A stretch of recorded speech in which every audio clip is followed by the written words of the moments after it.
Ketemu lagi sama gua udah siapin video-video terbaru dan bla. Pokoknya langsung aja deh. Yuk kita gas. Iuran di media sosial ya, katanya ada kabar Sarwendah mau diaudit. Ngadi-ngadi aja, ya enggak? Emang semudah itu audit. Dasar hukumnya apa? Ya, tolong dipelajari dulu ya. Yang dimaksud dengan audit itu seperti apa dan harus gimana ya. Jadi jangan ngadi-ngadi lah, ya enggak?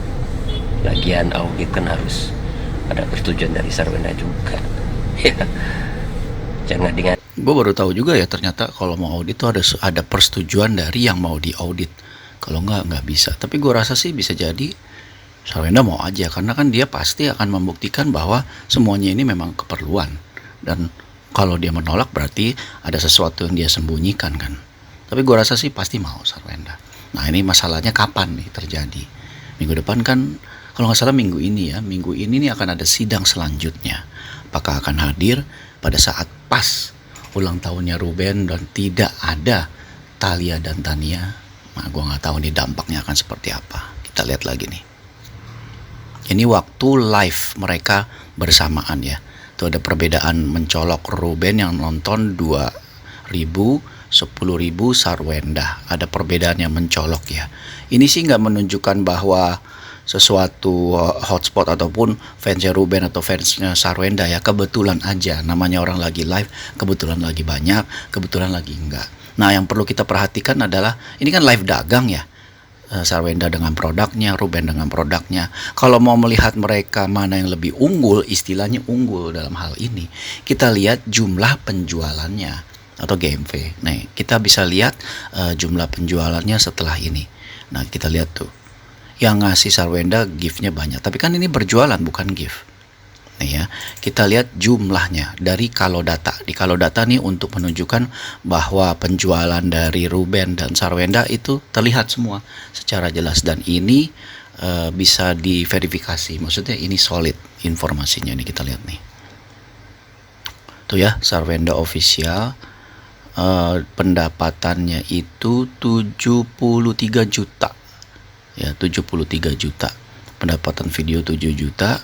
Pengikut baru 0, yang menonton 4,5 juta, harga jual rata-rata 127.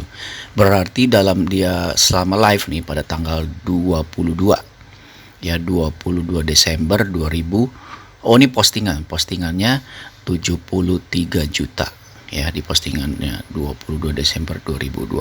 Nah kalau Ruben kita lihat Ruben Onsu official ya, di tanggal postingan 23 Desember dia mendapatkan banyak banget 2,5 M. Banyak amat ya. Pengikut barunya ada 100.000. Wow. Tontonan videonya nggak terlalu berbeda sama Sarwendah. Cuman gila. Pendapatannya 2,5 M. Gila banget. Ini 2020.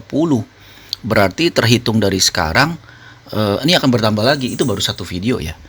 Gimana dengan video-video lain? Ini kan otomatis kalau live itu kalau dia mau masukin ke dalam keranjang ataupun di vape bisa aja sih. Gila luar biasa nih Ruben, pantesan aja duitnya banyak. Kita lihat lagi next. Jadi guys, yang terus-terusan memframing kalau 200 juta nafkah untuk perawatan anak yang diberikan Ruben itu ke Sarwendah tidak masuk akal. Untuk anak-anak artis papan atas sekelas Ruben yang sedari masih di kandungan sudah dicekoki dengan barang-barang branded dengan kemewahan.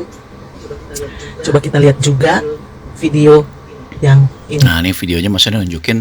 Ini gua kasih mute karena takut copyright ya. Ini kita kasih lihat Gigi nih, istrinya Raffi Ahmad lagi membelikan kartu koleksi apa sih, Pokemon atau apalah. Ini harganya mahal, sekitar kalau nggak salah satu kartu itu 7 juta atau 8 juta. Mahal. Jadi maksudnya untuk anak-anak yang sudah terbiasa hidup mewah dari masih dalam kandungan, untuk seorang ibu, walaupun seperti Nagita, tidak mungkin juga kalau dia tidak punya uang, meskipun dia mengatakan mahal, Ya pasti tapi dong. tetap Siapa yang aja nggak tahu untuk Nagita anaknya ya? dia Tajir beli melintir. kartu Pokemon itu. Dan kalian tahu harganya berapa? Itu yang diambil pun masih yang tergolong murah, karena ada yang dikatakan dia itu sampai 800 juta. Itu kartu Pokemon yang bahasa Jepang itu tahun 2015, kira-kira harganya 7 jutaan. Satu kartu. Dan dia belinya 2. Gila benar. 7 kali 2 sudah Gila, 14 gila, juta. satu kartu 7 Belum juta. tempat kartu-kartunya itu. Kalian hitung aja berapa. Itu baru satu anaknya.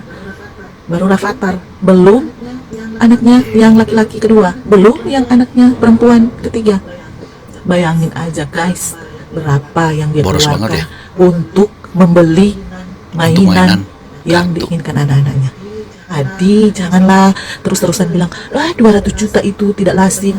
Kebanyakan untuk sekelas kita yang gajinya UMP, iya memang kebanyakan. Tapi untuk sekelas mereka, para artis yang hidupnya sudah dicekokin anak-anaknya dari rahim sampai bertumbuh besar itu dengan barang-barang branded dan kemewahan, itu hanyalah secuil. Dan kalau untuk masalah Ruben ini sebenarnya dia tahu pengeluaran anak-anaknya itu sebesar itu, tapi karena sekarang saja. Jadi gue nggak tahu ya apakah benar Ruben tahu apa enggak. Setidaknya sebetulnya tahu udah pasti. Karena kan ini udah berlangsung beberapa tahun. Cerai 2024 udah 2 tahun. Tapi masalahnya bukan itu. Kita kan tahu gonjang-ganjing ini terjadi bukan masalah soalnya Ruben nggak tahu nih 200 juta buat apa enggak. Kita kan sama-sama tahu ya. Bagi yang udah ngeliat video gue sebelumnya pasti tahu permasalahan mereka yang sebenarnya. Yes, nggak akan efek kalau kalian nonton sekali. Cuma kalau kalian konsisten berbulan-bulan. Nah, ini orang emang bener-bener nih manfaatin momen banget buat dagang. Sekarang jadi apa nih? BA-nya Alfamart. Pakai seragam Alfamart.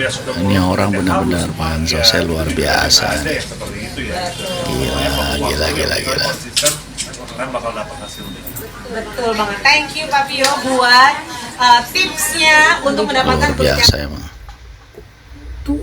Lancar bener bahasa Indonesianya, udah kayak kereta bus. Kereta bus. BTW sekarang kerja di apa, Mar? Oh, kalau belanja biasanya di Indo. Indomaret, ya kan? Lancar jaya. Bahasa Indonesianya lebih fasih daripada orang-orang kalau ngomong Emangnya kenapa? Emang dia di nggak bisa depan bahasa kamera, Indonesia ya? ya kan? Biasanya Oh, orang kalau di depan gara-gara kamera yang keluar tuh kan aslinya gitu kan, sok-sok terbantah-bantah Inggris ya. itu lancar banget. Kereta bus juga kayaknya kalah. 15 menit lebih duluan sampai kalau pakai kereta sih. Oh, ini pasti gara-gara yang statement dia sok-sok bahasa Inggris yang ternyata kelihatan baca ya. Dan pernah ada guru bahasa Inggris yang benar-benar orang bule kasih komentar bahwa ketahuan banget baca dan Inggrisnya nggak bagus, pronunciation-nya nggak kayak orang Inggris, ketahuan bacanya dan cuma ayu-ayu doang. Sekarang jadi BA Alfamart. Tahu pakai baju Alfamart itu apakah dia brand ambassador atau bagaimana? Bisa banget nih orang pansos ya, gila. Lanjut ah. Oh, ini waktu ulang tahun Ruben di suatu tempat, mungkin di villa atau di mana. Ada surprise party ini dari Onyo yang manggil semua teman-teman. Tapi Rubennya nggak tahu, diam ya. Surprise. Ini semua sahabat ya, pegawai, partner, pokoknya sahabat. Oh kan. Ada pacarnya Onyo juga tuh.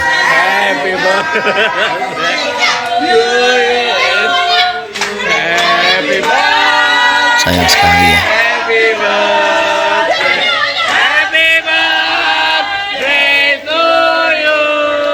Seorang Ruben pasti pengennya tuh lengkap ya dengan anak-anak. Bukannya dia nggak menghargai Onyo, tapi dia pasti pengennya lengkap. Ada Thalia dan Tania juga di hari ulang tahunnya. Pasti itu. Ya gue bisa lihat sih walaupun dia tersenyum, tapi ada kesedihan ya. Ada kesedihan di wajahnya Ruben. Kenapa sedih ya? Gue ngeliat orang-orang pada surprise party, gue sedih. Gue turut sedih buat Ruben. Karena gue bisa ada di posisi kayak begitu. Kebayang kalau jauh dari anak pada saat ulang tahun, kebayang banget tuh.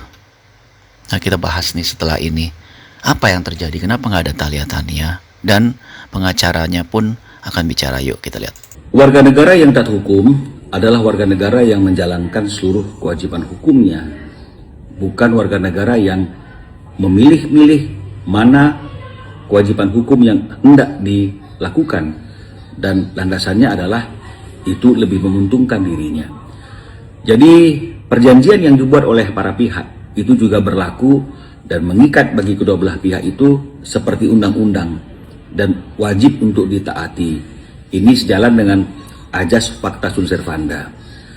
Apabila kemudian kita menambahkan syarat-syarat yang sebelumnya tidak diatur dalam kesepakatan tersebut, dan itu hanya keinginan kita sepihak, bukan karena kesepakatan, itu juga adalah bentuk ketidaktaatan kepada hukum. Jadi sama seperti keinginan ayah untuk berkumpul bersama anaknya, apalagi di momen penting yang hanya terjadi 1 tahun sekali, tapi kemudian diberikan syarat, dan syarat itu tidak pernah diatur sebelumnya di dalam kesepakatan yang telah ditandatangani bersama dan berlaku mengikat layaknya hukum bagi kedua belah pihak, itu juga adalah wujud tidak taat hukum. Apalagi kemudian kita mengatakan mengizinkan tapi pakai syarat, itu adalah bentuk lain dari kata tidak mengizinkan atau melarang ayah untuk bertemu dengan anaknya.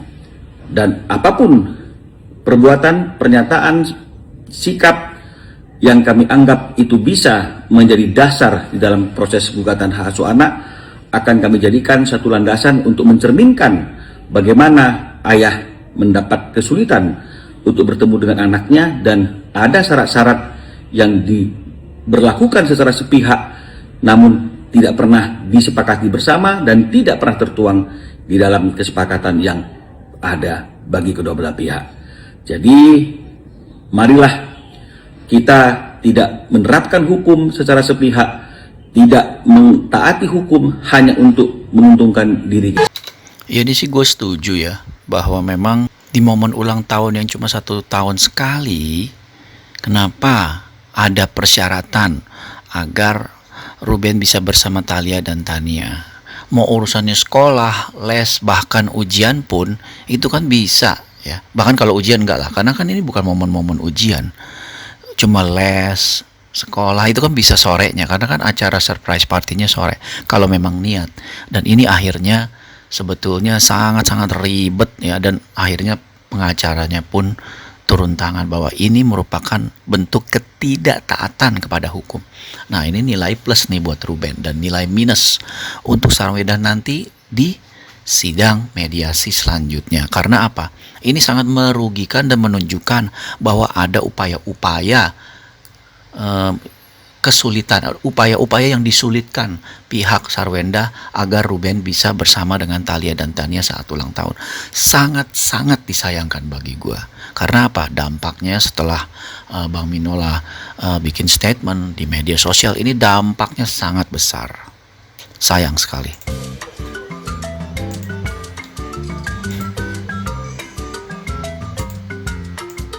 Ini sih komentar-komentarnya aja ya.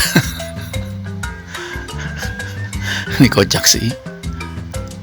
Dua-duanya jangan-jangan nih ada yang komentar nih, dia sendiri yang komentar nih pakai akun banyak, jangan-jangan ya bercanda. Yang itu sibuk sambil megang kipas, yang ini sibuk sambil megang handphone dan kipas juga. Aduh, semuanya. Ya nggak ada sesuatu sih. Ya udah, gue cuma kasih tahu itu aja. Semoga video ini bisa menghibur lo semua, dan ini masih terus berlanjut nih. Semoga video ini bisa berlanjut dan besok gue akan coba lagi. Oh, minta komentarnya dong. Kalau misalnya kalian kira-kira ada ide apa, tulis komentar, gue tunggu. Nanti gue akan kasih reactionnya. Terima kasih.